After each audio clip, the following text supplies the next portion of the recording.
Alrighty, football fans, welcome back to my channel. I know it's been a long time. The Super Bowl is done, so that means that the next part of football is coming up next, which is the 2022 offseason. And what's so important about this date is that, or this offseason really, is that all the NFL teams have until March 16th, which is yesterday, to make budget cuts or to be at the salary cap. The salary cap is the amount of spending that the NFL allows all their teams to use.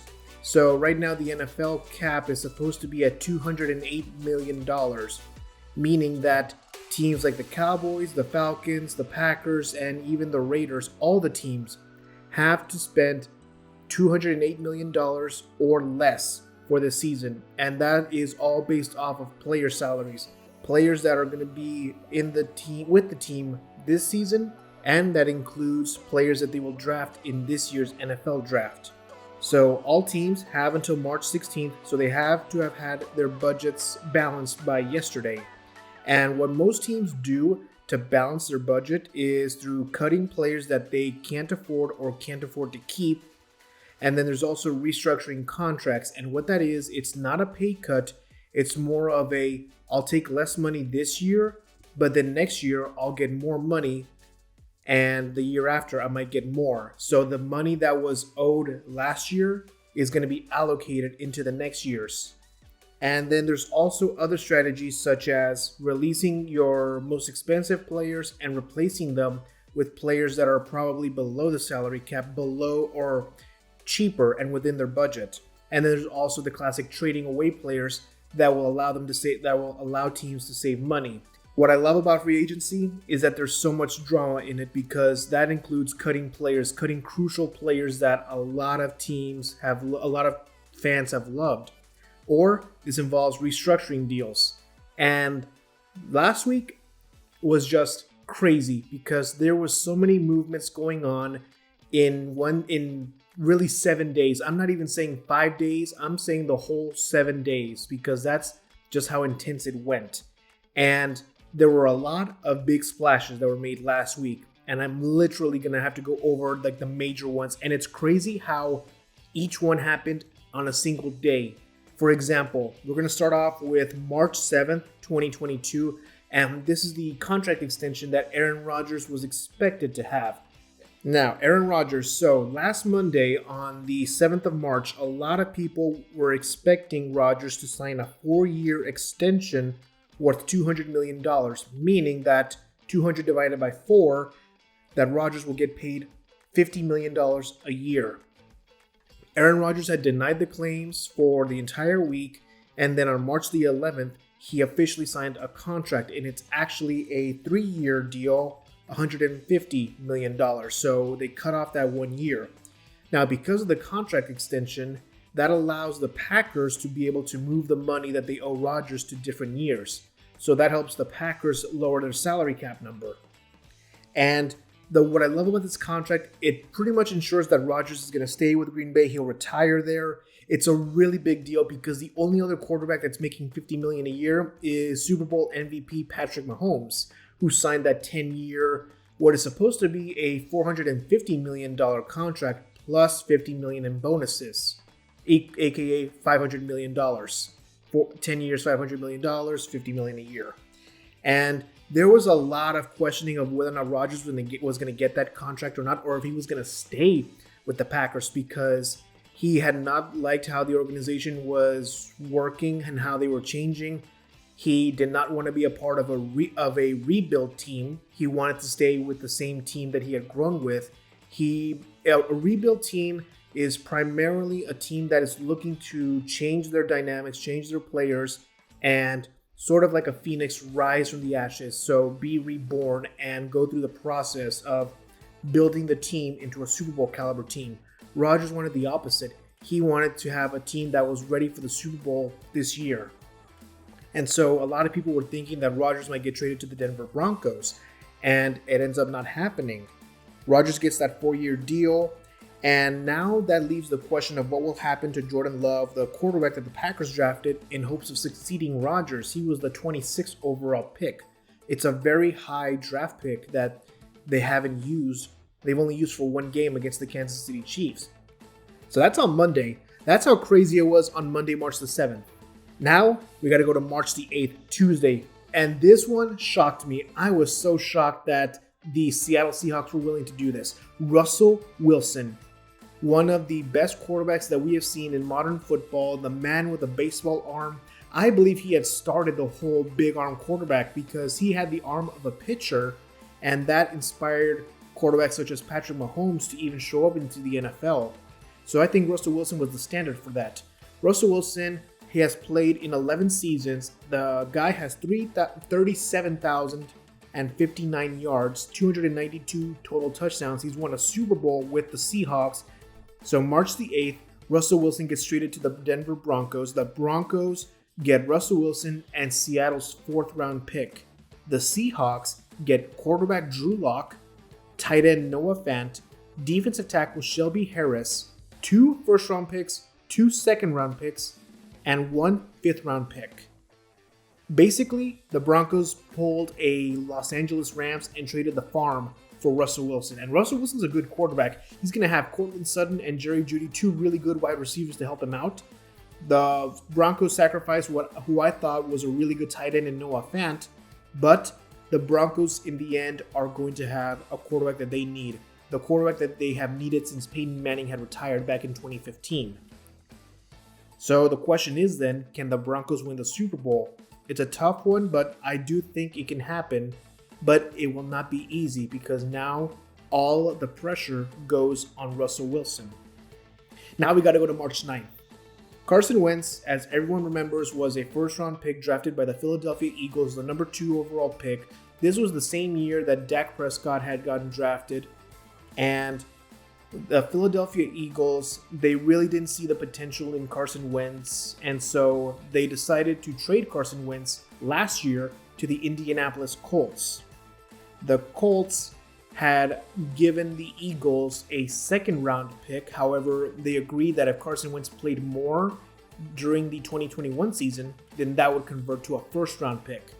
Now, this last season, Carson Wentz didn't play the greatest amount of football for the Colts, and so the Colts decided that they needed to address their quarterback, and they traded Carson Wentz to the Washington Commanders. The Colts received 2 third-round picks and a 2nd rounder, while the Commanders get Carson Wentz, a 2nd rounder, and a 7th rounder. So for the Washington Commanders, the question will be, will this solve the quarterback problem? Because the Washington Commanders have not had a decent quarterback since Kirk Cousins, and then before that, Robert Griffin III. In the meantime, though, the Colts are going to have to address their quarterback situation. Either they're going to have to look for Deshaun Watson, which is more than likely not going to happen because the Texans do not want to trade Watson to a rival. And then there's also the idea of maybe the Colts going for a quarterback in the draft, maybe getting Jimmy Garoppolo, maybe getting Matt Ryan. It's all very fascinating, and we're going to find out in the weeks to come. Okay, so now we are in March the 10th, and this was Thursday. And I mean, this was just crazy. Khalil Mack, the former Chicago Bears linebacker who the Bears traded a lot of draft picks for, was traded now to the LA Chargers. The Bears get a 2nd round and a 6th round pick. The Chargers get Khalil Mack, who is a dominant pass rusher. He can sack the quarterback. If anyone remembers Khalil Mack, you have to remember the 2018 Bears defense. And what did Khalil Mack do? He made the 2018 Bears defense so good, everybody thought it was the second coming of the 1985 Bears. Okay, so we're on Friday, March the 11th, and this one wasn't really NFL-wise in terms of players. This was more of how this affects football broadcasting. Legendary broadcasters Joe Buck and Troy Aikman are leaving Fox to go to ESPN. Now, on the 11th of March, this was not confirmed by ESPN. It was only rumors. However, Joe Buck's wife, who's a reporter for ESPN, accidentally revealed in her Instagram that Joe Buck was coming to ESPN. And so, of course, that's when everybody started realizing, oh man, Joe Buck's going to ESPN. That leaves Fox Sports without their primetime talent. So now the question will be, who will lead America's Game of the Week on Fox? This is basically saying, I got money and we're going to spend it. ESPN is pulling all their money out, putting all their money in, so that way they can get a really good Monday Night Football broadcast. I'm expecting not only for them to promote Troy Aikman and Joe Buck, but I'm also expecting them to change their graphics packages, change their camera shots. They're probably even going to upgrade the Monday Night NFL Countdown show that they do before the games. This is going to be a major project that they're going to be working on, and they're going to put a lot of money to invest in this. March the 12th, Saturday. I thought maybe that because Saturday was not a work week, it was a weekend, I didn't think there were going to be any trades. Well, the news broke that Amari Cooper, wide receiver for the Dallas Cowboys, was being traded to the Cleveland Browns for a 5th and 6th rounder. Now the draft picks, they're not that high, but what does help the Cowboys is that saves them $19 million, meaning that the Cowboys would be under the salary cap. So it helps the Cowboys, and that allows the Cowboys to not only save money, but now they have money in the budget to be able to buy other players from other teams. For example, Bobby Wagner from the Seahawks is released, and he could be a really good middle linebacker for the Dallas defense. He's been with the defensive coordinator Dan Quinn back when they were both in Seattle. It would allow Micah Parsons to focus on being an outside linebacker, maybe even an edge rusher. I think it could be a good idea for the Dallas Cowboys to get Bobby Wagner. They could even get more defensive players as a result. Okay, Sunday, March 13th. Just for the record, I was about to go to bed because I work at 2 in the morning, so I was about to go to bed when I decided to check my phone, and the first thing I see is Michael Gallup signs a 5-year, $62.5 million contract with the Dallas Cowboys, and I'm thinking, oh, that's good. Michael Gallup's a great receiver, and I mean, the Cowboys are not paying him that much, so it's a good deal, and it's still within the budget of the Cowboys, meaning that the Cowboys can still buy more players if they need to. And then what helps even more is that Gallup's first year, he's only going to get paid $7 million, which is perfect. Well, just as I was about to go to bed, 10 minutes later at 6:13 p.m. to be exact, Tom Brady decides to come back. Thomas Patrick Brady decides to unretire after 40 days. A lot of people said it, and I'm going to say it as well. The baseball lockout lasted longer than Brady's retirement. I don't know what happened. Maybe he didn't enjoy being at home. I don't know what Cristiano Ronaldo said to Brady when they were at the soccer game, but somehow Brady decided to come back, and he's coming back to the Tampa Bay Buccaneers. Now, this is not a trade. This is not a free agency thing. This is more, and it's not a budget problem. It's more of the fact that Tom Brady, the greatest quarterback of all time in modern football, is back. I'm talking about the 7-time Super Bowl, 3 NFL MVP, 5-time Super Bowl MVP with 624 touchdowns, 84,520 yards, and more than 40 records broken, is coming back for his 23rd season. All right, before I end my session here, guys, I gotta just say a couple of quick things. First off, congratulations to Mike Williams, the wide receiver out of Clemson, who I would have loved to join the Dallas Cowboys. He signed a 3-year, $60 million deal with the Los Angeles Chargers, and a lot of people didn't think he was going to come back because the Chargers were not going to be able to afford him. Looks like Justin Herbert is going to be able to keep one of his favorite wide receivers along with Keenan Allen. So obviously we got to watch out for the Chargers because they could be an unstoppable offense. They saw the potential last season. It looks like that could continue to happen as well. What's funny was that Mike Williams' 3-year deal was made before Rodgers, Wilson, and Khalil Mack's news. But because Rodgers and Wilson and Khalil Mack were such impactful players and big names, their news overshadowed Mike Williams' news. You know what else got overshadowed? On Sunday, March 13th, when Brady announced his comeback, March Madness had just announced the brackets.